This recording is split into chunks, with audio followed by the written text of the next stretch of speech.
Marcus was the one who found them all. He sent us the location around 11 at night with one message: tonight. At first, I thought he was joking. The place had been abandoned for years. Everybody in our town knew about it. Westbrook Mall used to be huge, back in the early 2000s. My parents talked about it all the time. Movie theater, big arcade, packed food court. But after a couple of strange incidents and businesses shutting down, the whole place slowly died. By 2011, it was completely empty, at least officially. People still talked about weird stuff happening there, lights turning on late at night, cars spotted in the parking lot when nobody was supposed to be there. One security guard apparently quit after only 3 nights because he heard footsteps following him through the empty halls. Most people thought the stories were fake. Marcus loved that. Around midnight, the 3 of us met behind a gas station near the highway. Marcus brought his camera bag like always. Tyler had a flashlight and 2 energy drinks stuffed into his hoodie pocket. I almost didn't come.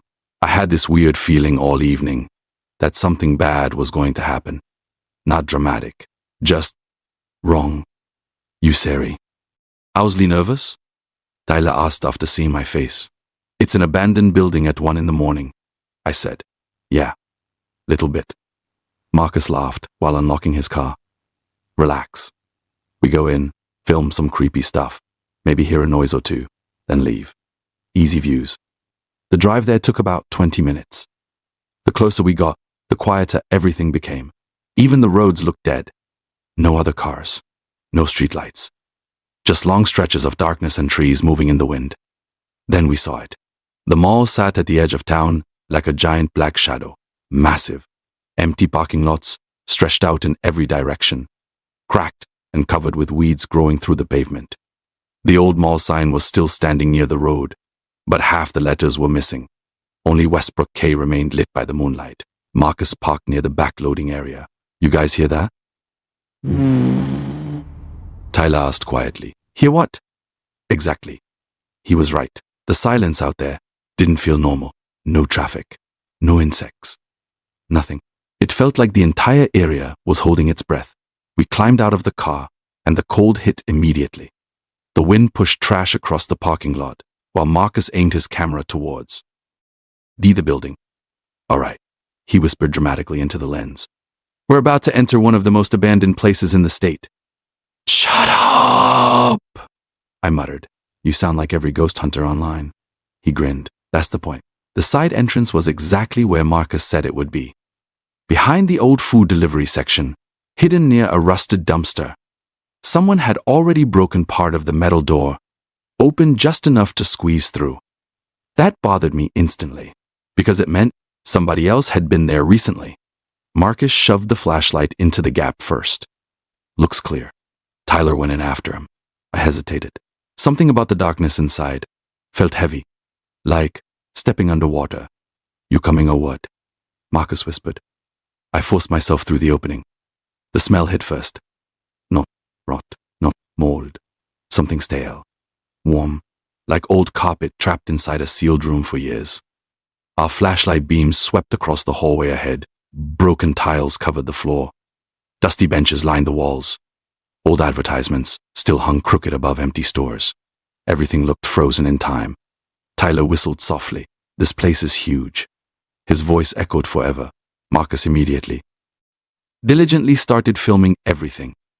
Yo, look at this, he said, while pointing toward an abandoned pretzel stand. Imagine working here knowing the mall's about to shut down forever. I barely listened. I kept looking deeper into the darkness. Every hallway seemed endless. And for some reason, I couldn't shake the feeling that somebody was standing far away watching us. Then we heard it, a loud metallic bang somewhere upstairs. All 3 of us froze. Marcus lowered the camera slowly. You heard that too, right? Another sound followed. Scraping, like something heavy dragging across the floor. Tyler nervously laughed. Probably rats. No rat makes a sound like that, I whispered. The noise stopped. Complete silence again. Marcus tried acting brave, but I could see it in his face now. Even he was getting uncomfortable. Let's check the main hall, he said quietly. We moved deeper into the mall together, our flashlight beam shaking slightly now. The farther we walked, the stranger the place felt. Some stores were completely destroyed, while others looked almost untouched, like employees had just walked out one day and never returned. Then Tyler suddenly stopped walking. "What?" Marco asked. Tyler pointed toward the floor, near an old jewelry store. Footprints. Fresh ones. Clear marks through the dust, not ours. I felt my stomach tighten immediately. Marcus crouched beside them. No way. The prints continued down the hallway ahead of us, slowly disappearing into darkness. Tyler looked back toward the exit. Okay, that's not funny anymore. Nobody argued with him, because deep down, we were all thinking the exact same thing. We weren't alone in that mall. Nobody spoke for at least 10 seconds after we saw the footprints. The mall suddenly felt smaller. Not physically smaller, but tighter somehow. Like the walls had moved closer without us noticing. Tyler kept staring into the dark hallway ahead, while Marcus slowly stood back up with the camera still recording. "Those are fresh," Tyler whispered. Marcus nodded once. The dust around the prints was untouched, except for the trail leading deeper into the mall. Whoever made them had walked through recently. Maybe an hour ago, maybe less. I looked behind us toward the entrance we came through. For the first time all night, leaving sounded like the smartest idea possible. "We should go," I said quietly. Marcus didn't answer right away. He zoomed the camera toward the footprints. "This is insane," he muttered. "Do you realize how good this footage is?" "Dude," Tyler snapped. "Someone's in here." "Exactly. That's not a good thing." Marcus finally lowered the camera. Even he looked uneasy now. "Look, it's probably just some homeless guy staying here." "Then why hide?" I asked. Nobody answered that. We kept moving anyway. I still don't know why. Maybe pride. Maybe curiosity. Maybe because once fear gets into your head, part of you wants to see how bad things can really get. Our footsteps echoed through the empty corridors, while flashlight beams bounced off dusty glass windows and broken signs. Most stores were completely gutted. Empty shelves, fallen ceiling tiles, graffiti sprayed across walls. But then we noticed something strange. Some lights were still working. Not many, just random ones. A glowing sign above an old shoe store flickered weakly in the distance.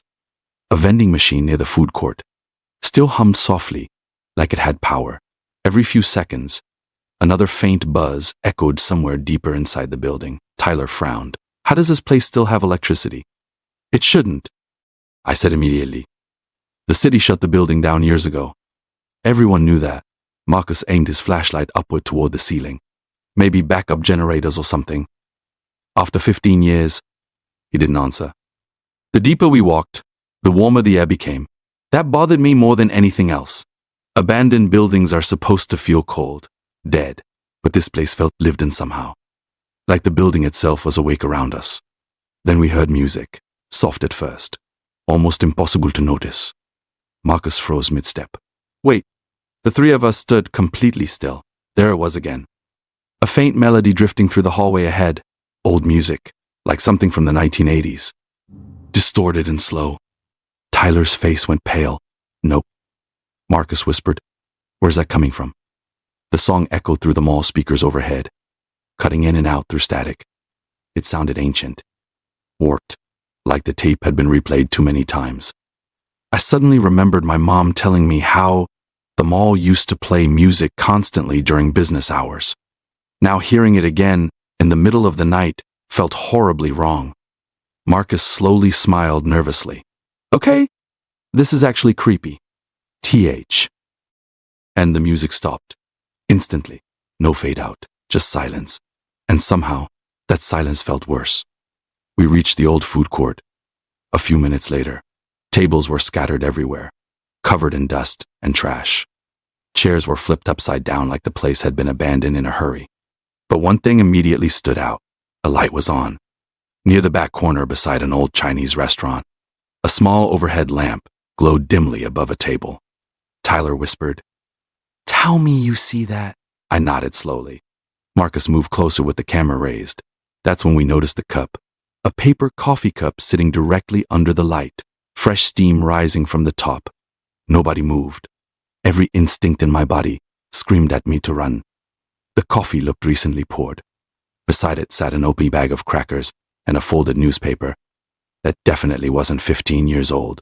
Someone had been sitting there. Recently. Maybe minutes before we arrived. Marcus carefully reached toward the cup. "Don't touch it," I whispered sharply. He stopped. Then we heard footsteps. Not ours. Slow, heavy. Somewhere above us on the second floor. Step, step, step. Tyler backed away immediately. Someone's here. The footstep. PS continued across the upper level directly over our heads. Marcus aimed the flashlight upward, but the darkness swallowed everything beyond the railings. "Hello?" he called out suddenly. I looked at him like he was insane. No response came back. Only silence. Then another sound. A loud electrical crackle burst through the mall speakers overhead, making all of us jump violently. Static filled the air for several seconds. And then... Attention shoppers. The voice was distorted and robotic. Old, like a damaged recording. Westbrook Mall will be closing in 30 minutes. The announcement cut off mid-sentence. Tyler looked terrified now. Okay, screw this. We're leaving. But Marcus wasn't listening. He was staring toward the escalators ahead. "Eyes," he whispered. We followed his flashlight beam. At the very top of the escalator stood a figure, tall, perfectly still, watching us. At first, I thought it was a person. Then the light hit its face. A mannequin, just standing there in the dark. Tyler let out a shaky breath. "Jesus Christ." Marcus laughed nervously. "It's just a mannequin." But something felt wrong about it. Its head was tilted slightly downward toward us. And I swear, T wasn't there a second earlier. The escalator beside it suddenly jerked loudly. For half a second, the dead machinery groaned, like it was trying to turn back on. The mannequin didn't move, neither did we. Then somewhere far behind us, deep in another hallway, we heard a shopping cart roll slowly across the floor. The sound of the shopping cart echoed through the mall slowly. Metal wheels rattling against tile. Not fast, not aggressive, just steady, like somebody casually pushing it through the dark. Tyler grabbed my arm immediately. "We need to leave right now." For once, Marcus didn't argue. The confidence he walked in with was completely gone. He kept swinging the flashlight toward different hallways, while the cart sound continued somewhere behind us. Then it stopped, dead silence again. I looked toward the escalator. The mannequin was still standing there at the top, watching us. Marcus forced out a nervous laugh. "Okay, somebody's definitely messing with us." "Who?" I whispered. Nobody answered. Tyler started backing away from the food court. "I don't care anymore. This place is wrong." And honestly, he was right. Every second inside that mall made the air feel heavier, even. Breathing felt strange. Like the building itself didn't want us there. We turned toward the main hallway to head back. That's when Marcus suddenly froze again. "What now?" Tyler snapped. Marcus slowly pointed his flashlight toward the center of the corridor ahead. Shopping carts, at least 8 of them, lined up perfectly across the hallway, blocking the path. None of us had heard them move there. My chest tightened instantly. "That wasn't there before," I said quietly. "No kidding," Tyler muttered. The carts formed a straight line from wall to wall, like someone had carefully positioned every single one. While we were distracted in the food court, Marcus stepped closer cautiously. "This has to be a prank." "That by who?" Tyler asked again. Marcus didn't respond. Because deep down, we all knew something terrifying now. Whoever was inside the mall wasn't avoiding us anymore. They were watching us, playing with us. The flashlight beam moved across the cart slowly. That's when I noticed something hanging from one of the handles. A plastic store bag. Marcus carefully reached toward it while recording. Inside the bag was food, fresh food, bread, canned soup, bottled water. Tyler whispered, "Someone lives here." Hearing those words out loud made my stomach drop. Not visits here, lives here. The idea suddenly changed everything. This wasn't some abandoned building anymore. It was somebody's home, and we had broken into it. A loud clang exploded somewhere nearby. All 3 of us jumped violently. It came from inside one of the stores beside us. Marcus aimed the flashlight toward the glass entrance of an old department store. Darkness. Silent mannequins standing inside. Nothing moving. Then another noise. Tap, tap, tap, coming deeper from inside the store, like someone lightly hitting metal against a shelf. Tyler whispered, "Do not go in there." Marcus looked terrified, but curious at the same time. "I just want to see no," I said immediately. But Marcus was already stepping toward the entrance. His camera light swept across dusty clothing racks and broken displays, while Tyler and I followed behind him reluctantly. The store smelled strange. Not dusty like the rest of the mall. Warmer? Human. Flashlights moved carefully through the aisles. Then Tyler suddenly stopped walking. "Guys." His voice sounded weak. I turned toward him. He pointed at the mannequins. There were 6 of them scattered around the store, but one stood much closer than the others now, near the aisle beside us, facing directly toward our group. Marcus frowned. "Was that one there before?" I honestly didn't know, but I felt this horrible crawling sensation on the back of my neck, like something nearby was pretending not to move. Marcus tried laughing again, but his voice shook badly. "Okay, this place is seriously getting into my head." Then his flashlight flickered, once, twice, and shut off completely. Darkness swallowed us instantly. Tyler cursed loudly. "Marcus!" "I'm trying." We heard buttons clicking rapidly on the camera. Nothing. Only my flashlight still worked now. But the beam felt tiny inside the massive store. Too small. Way too small. And then a whisper, somewhere behind us. Soft, almost impossible to hear, but definitely human. Tyler heard it too, because he grabbed my hoodie so hard it hurt. "Did you hear that?" The whisper came again. Longer this time. Still too quiet to understand. Marcus finally got his flashlight working again, and immediately swung it around the store, wildly. Nothing, just mannequins. Still, silent, watching. Then we noticed one was missing. The mannequin near the aisle beside us was gone. Marcus stared at the empty spot. Nope. Tyler was already moving toward the exit. "I'm done. I'm actually done." Nobody argued this time. We hurried out of the department store back into the hallway, breathing hard now. My heart wouldn't slow down. Every shadow felt dangerous. Every sound made me flinch. But things got worse. The shopping carts were gone. Every single one. The hallway stood completely empty again. Tyler looked like he might panic. No, no, no. Marcus turned in circles with the flashlight. How was that possible? There was no way somebody moved 8 shopping carts silently in less than a minute. No way. No way. Then we heard movement above us again. Footsteps. Running this time. Fast. Directly across the second floor. We looked up instantly. A shadow darted past one of the upper-level stores. Too quick to fully see, but definitely human. Marcus shouted, "Hey!" The footsteps stopped immediately. Silence. Then a loud screeching sound echoed from the far side of the mall, metal dragging against metal. Tyler backed away slowly. He wants us scared. "He wants us scared?" "He?" I whispered. Tyler looked at me carefully. "Tell me that sounds like one person." "And to you?" I didn't answer. Because honestly, it didn't. The mall suddenly felt crowded. Not with people you could see. Just presence. Movement. Eyes. Every dark hallway felt occupied somehow. Then Marcus pointed his flashlight toward a nearby clothing store window. My blood turned cold instantly.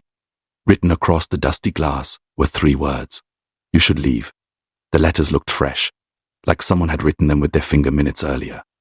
And underneath the message was a handprint. Still wet. None of us moved after seeing the message on the glass. "You should leave." The words looked rushed, uneven, like whoever wrote them was in a hurry. But the handprint underneath was worse. Because it wasn't dusty like the rest of the window. They looked fresh. Wet. Marcus slowly stepped closer while recording. His flashlight shook badly now. "Okay," he whispered. "That's not funny anymore." Tyler grabbed his shoulder hard. "We're leaving. Right now." For once, Marcus nodded immediately. The excitement was gone from all of us now. Nobody cared about filming anymore. We just wanted out of the mall. Fast, we started moving back toward the hallway, leading to the side entrance. Where we came in. Our footsteps echoed louder now, because none of us were trying to be quiet anymore. Then the lights above us flickered. Once, twice. The hallway briefly went completely dark, and in that split second of darkness, I heard breathing beside me. Not mine, Not my friends.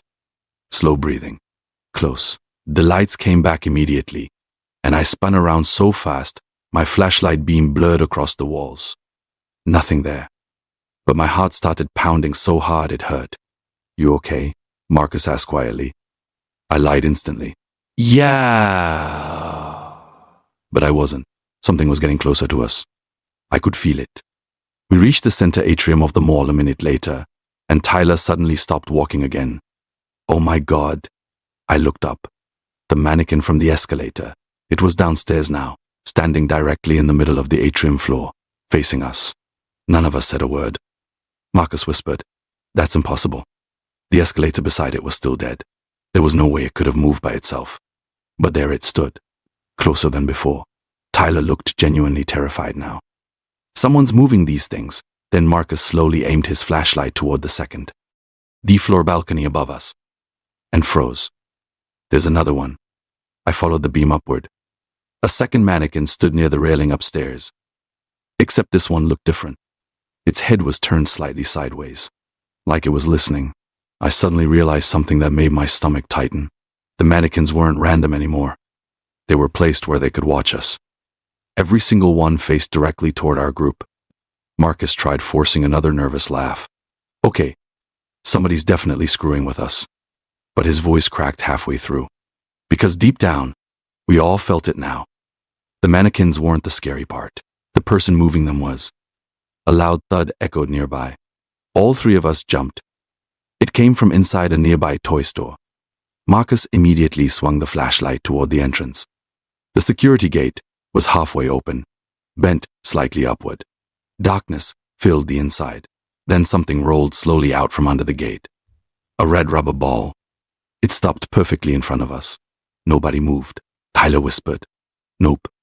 The ball rolled slightly again, on its own before settling still. Then from deep inside the toy store, a child's laugh echoed softly. Marcus backed away immediately. Number. No chance. That's not real, I said quickly, even though I didn't believe myself. The laugh came again, distorted, almost like an old recording playing through damaged speakers. Tyler grabbed my hoodie. We are leaving now. We hurried past the toy store without looking back. Every instinct in my body screamed to run, but fear made my legs feel heavy. The mall suddenly felt endless. Every hallway looked unfamiliar now. Then Marcus stopped again. Tyler snapped aggressively. Marcus pointed his flashlight toward a clothing store window. The mannequins inside had changed positions. Before, they were scattered randomly around the store. Now they stood together near the glass, facing outward, toward us. One of them had its arm raised slightly, like it was pointing. Tyler cursed under his breath. How long were we in the toy section? Like 30 seconds, I said. Marcus shook his head slowly. No one could move all those that fast. The lights above us flickered again. This time longer. The entire hallway pulsed between light and darkness. Every few seconds. Flash. Dark. Flash. Dark. And during one of those dark moments, I saw someone standing at the far end of the corridor. Tall. Thin. Perfectly still. The lights returned. Gone. I felt my chest tighten instantly. You guys saw that, right? Saw what? Marcus asked. There was somebody there. Tyler looked toward the darkness nervously. Stop saying stuff like that. But I knew what I saw. And somehow, that scared me more than the mannequins. Because mannequins don't breathe. People do. We finally reached the hallway near the side entrance. Relief hit me instantly. We're almost out, Tyler whispered. But then Marcus stopped completely.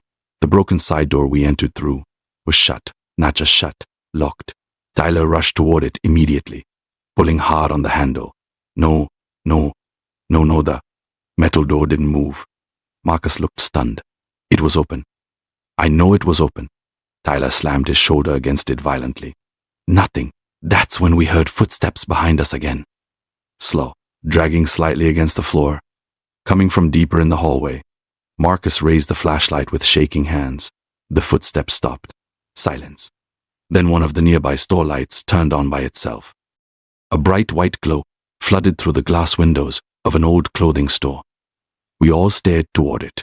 Inside the store, mannequins stood arranged in neat rows. Except now, there were too many. Far too many.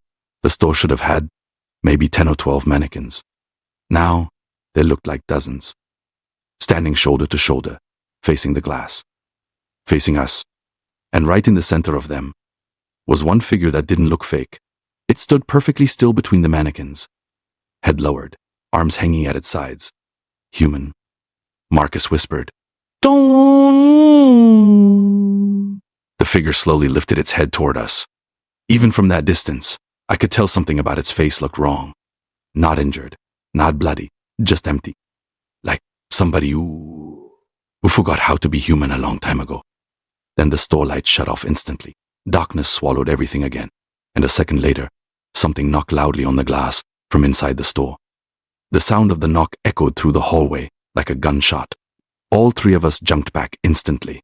Marcus nearly dropped the camera while Tyler grabbed the side door handle again, pulling harder this time. "Open!" he shouted. The DA. Or didn't move. Another knock hit the glass behind us. Slow. Deliberate. I turned carefully toward the clothing store. The lights inside were still off now. Total darkness. But I could feel something standing in there watching us. Marcus stepped backward slowly. "We need another way out." "No kidding," Tyler snapped. Then the mall speakers crackled overhead again. Static exploded through the hallway so loudly it hurt my ears. And then a voice came through. Not robotic this time. Real. Low and distorted. "Marcus." Every muscle in his body froze instantly. Tyler looked at him. "How does it know your name?" Marcus didn't answer, because he couldn't. The speakers crackled again. "Tyler." Tyler's face went pale immediately. Then silence for 2 seconds. And finally, "Daniel." Hearing my own name echo through that dead mall made my stomach drop so hard I thought I'd throw up. The voice sounded wrong, like someone forcing themselves to speak after years without talking. Marcus whispered, "How the hell? None of us had said our names loudly all night." Not once. The speakers hissed softly again, and the voice returned.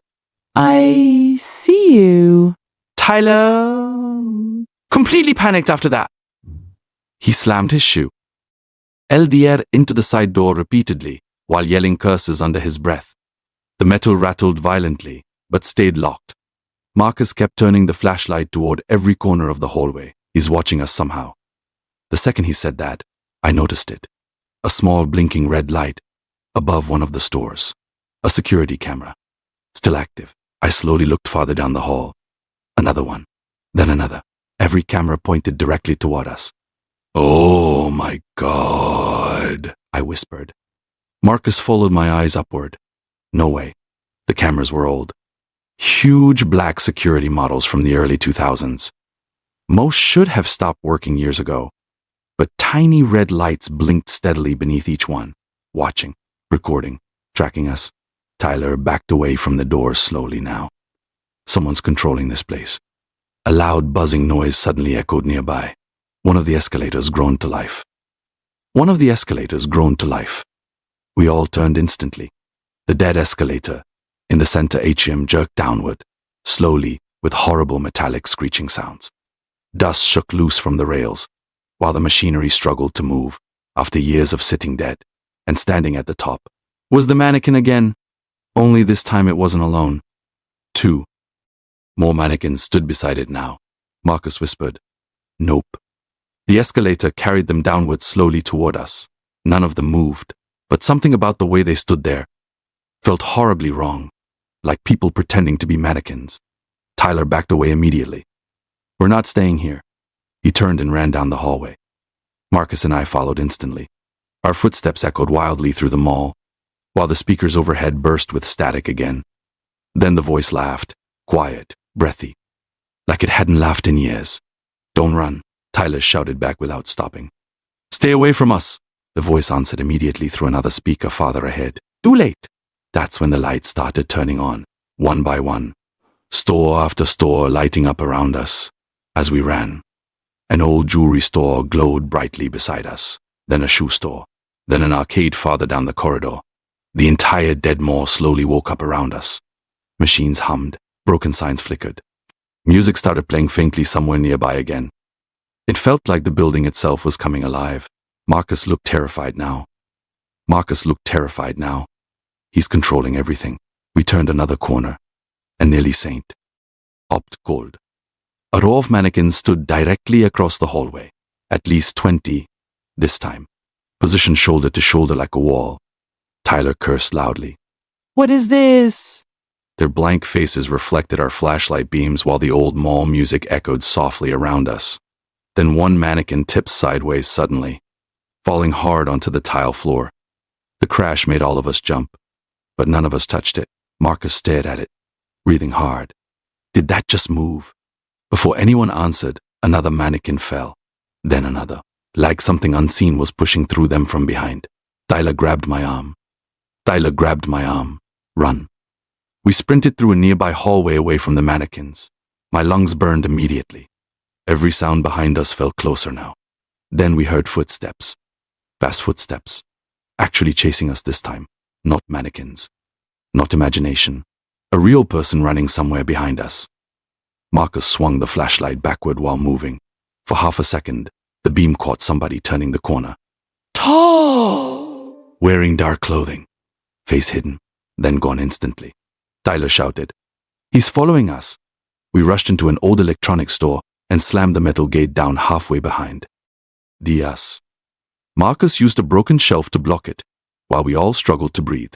The store sat in near darkness, except for emergency lights glowing faintly red near the ceiling. Bah! Nobody spoke for several seconds. Then tap. A single knock hit the metal gate outside. Soft, almost polite, Tyler whispered. "Don't answer." Another tap came, then another. Marcus slowly approached the gate with the flashlight. "Don't," I warned him, but he moved closer anyway. The flashlight beam shined through the gaps in the gate. Nobody there. Empty hallway. Marcus frowned slightly. "I don't see." The mall speakers exploded with static directly above us. We all flinched violently. Then the voice whispered again. Much clearer this time. "Behind you." Marcus turned instantly. So did we. And all three of us froze. At the very back of the electronics store stood a mannequin. We hadn't seen it before. It faced directly toward us beneath the dim red emergency light. Except this one looked different from the others. Its face had been painted. Crude black eyes, a twisted smile. And hanging around its neck was Marcus's backpack. Marcus stared at the mannequin in complete disbelief. "My bag," his voice barely covers. "I'm out." The backpack hanging around the mannequin's neck was definitely his. Same gray straps, same little red keychain attached to the zipper. He had been carrying it the entire night, until now. Marcus slowly touched his shoulder like he'd only just realized it was missing. I didn't even feel someone take it. Neither did we.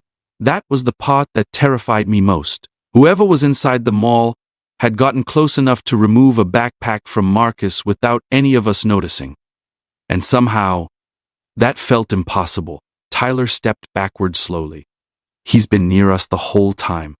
The mannequin stood motionless beneath the red emergency light, smiling with those painted black eyes. Marcus carefully aimed the flashlight around the back of the store. Nothing there. No person. No movement. Just rows of abandoned TVs and dusty shelves. Then the speakers crackled again overhead.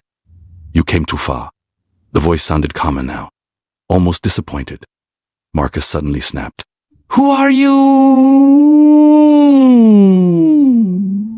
His voice echoed violently through the electronics store. Silence answered him for a few seconds. Then, "This is home." The speakers went dead again. Tyler looked ready to lose it completely. "We need to get out now. Ali, to get out now." Marcus walked toward the mannequin carefully and grabbed his backpack back with shaking hands. The second he touched it, something metallic fell from one of the pockets onto the floor. A keyring, old rusted keys attached to a faded mall security tag. Marcus picked them up slowly. There were at least 15 different keys on the ring. One label caught my eye immediately. Employee access. Lower level. Tyler noticed it too. "Lower level? I thought malls had maintenance tunnels underneath," Marcus whispered. I looked toward the dark back hallway inside the electronics store. You think that's where he's staying? You think that's where he's staying? Nobody answered immediately. But deep down, all three of us already knew. The person controlling the lights, the speakers, the cameras. He had to be somewhere hidden inside the building. And suddenly, the mall felt even bigger than before, because now we realized we'd only seen the surface. Marcus looked at the keys again. If we find where he's hiding, maybe there's another exit. Tyler looked at him like he was insane. You want to go find him? What other choice do we have? The exits are locked. He hated admitting it, but Marcus was right. We couldn't say. I'm trapped inside forever. The footsteps outside the store started again, slow dragging steps moving past the metal gate. Tyler turned off his flashlight immediately. We stood frozen in darkness. The footsteps stopped directly outside. Silence. I could hear my own heartbeat pounding in my ears.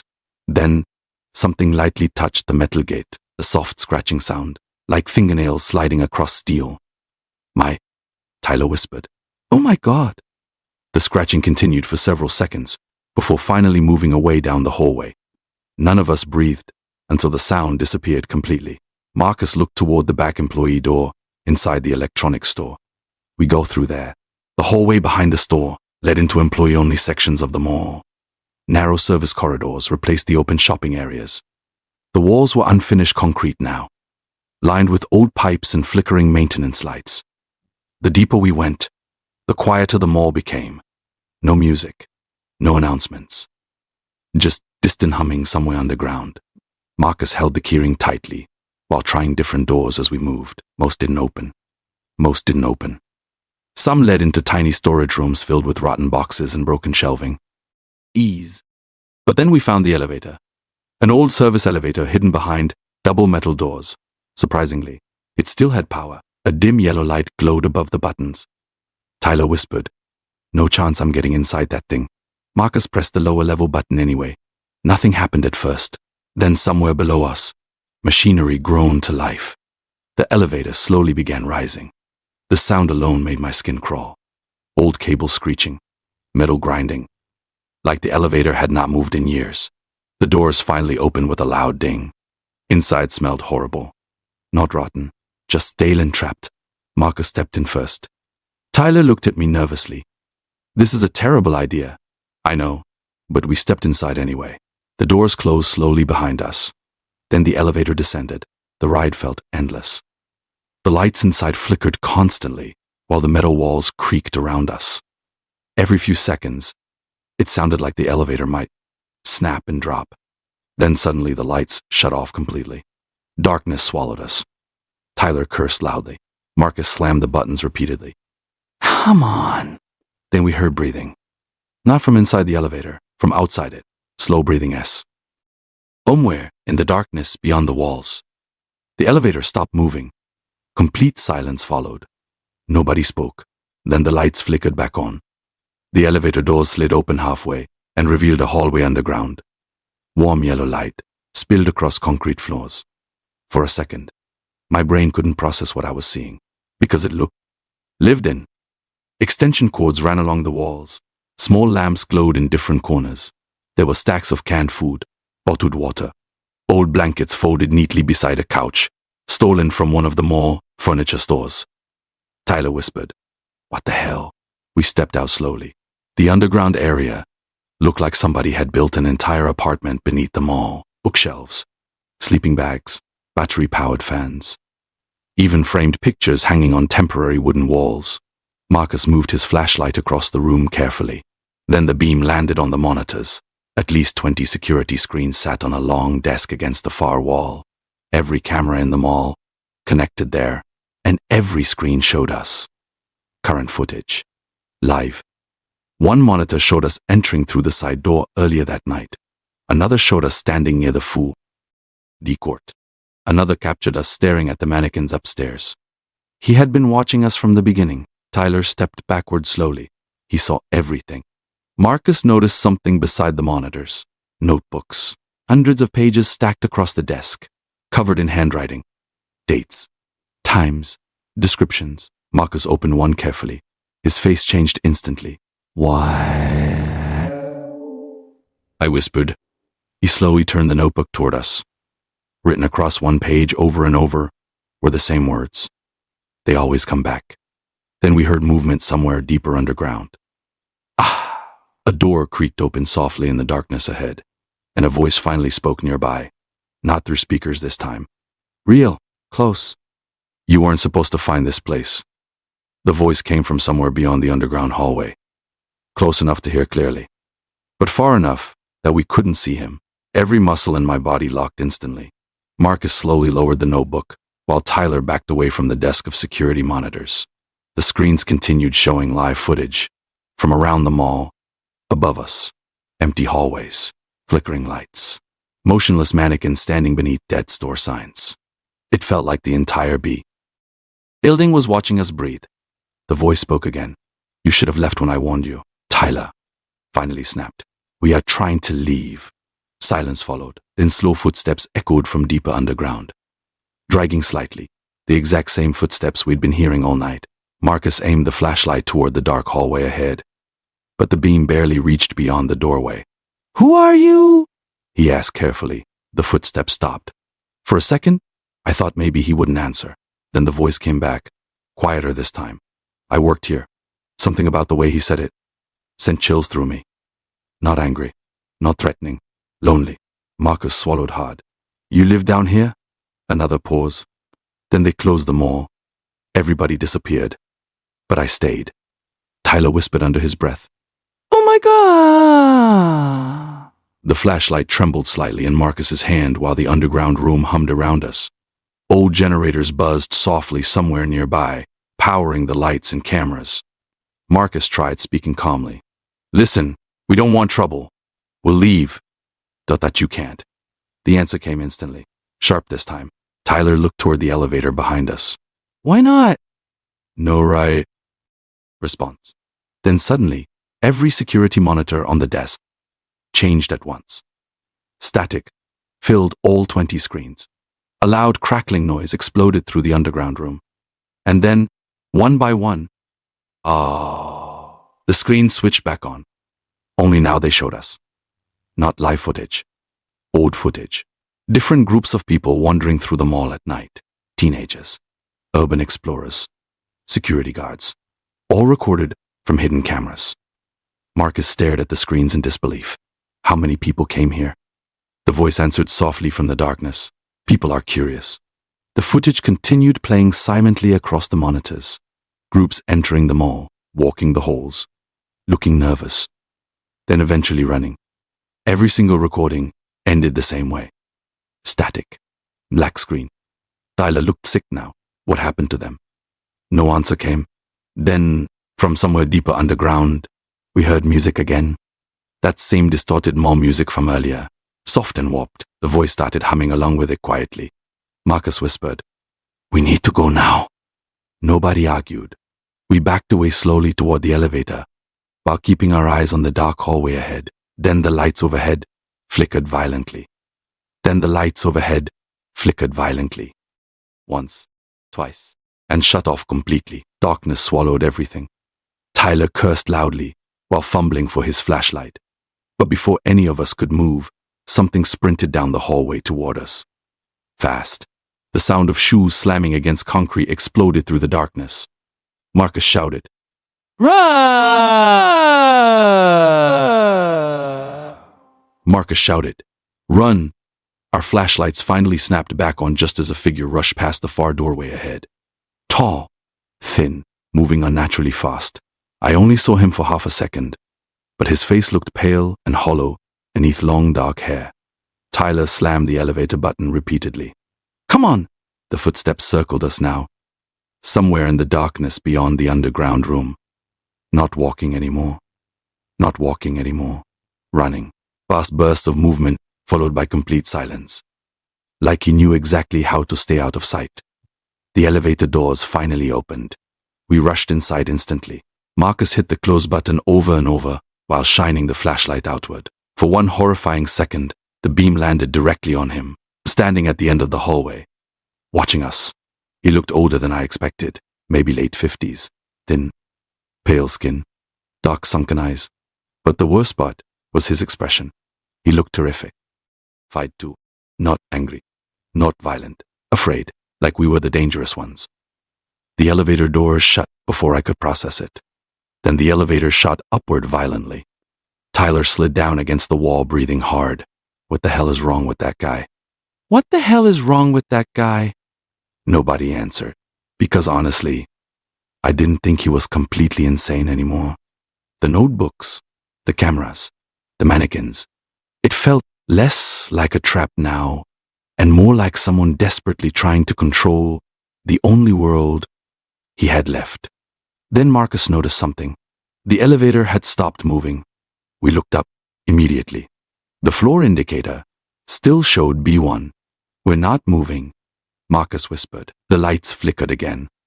Then the elevator speakers crackled softly overhead, and the man's voice returned. You brought them back. Tyler stared upward. The speakers hissed with static, then silence, and suddenly a loud bang hit the roof of the elevator. All three of us screamed. Another bang followed immediately after. Something was crawling across the top, heavy movement scraping against the metal ceiling. Tyler backed into the corner, completely panicked now. No, no, no, no. Marcus slammed every button desperately. The elevator door jerked suddenly, then started rising again. The sounds above us continued. Slow crawling movements, then scratching, like fingernails dragging across metal. I looked upward in horror as dust drifted down from the ceiling panel. Something up there was following us. The elevator finally reached the main floor. With a loud ding, the doors opened halfway. We forced them apart and stumbled back into the mall corridor. Everything looked different now. Almost every store light was on. Music echoed throughout the entire mall. Escalators slowly moved again with horrible, grinding noises. And mannequins stood everywhere, dozens of them, positioned throughout the hallways like silent crowds watching us. Tyler whispered, "This place is awake." Then the mall speakers came alive. One final time. The man sounded frantic now. "You need to leave before they see you." Marcus looked around wildly. "Who sees us?" No answer. Only static. Then one of the mannequins moved. Not repositioned. Not repositioned. Not imagined. Actually moved. Its head turned slightly toward us with a slow plastic creaking sound. Tyler stumbled backward. "Did you see that?" Another mannequin shifted nearby. Then another. All throughout the month. All. Faint plastic creaking sounds echoed softly. Heads turning. Bodies twitching slightly. Marcus grabbed my arm hard. "Run!" We sprinted through the corridor while the mannequins seemed to watch us pass. Some stood too close now. Others appeared in places they definitely weren't before. The entire mall felt alive around us.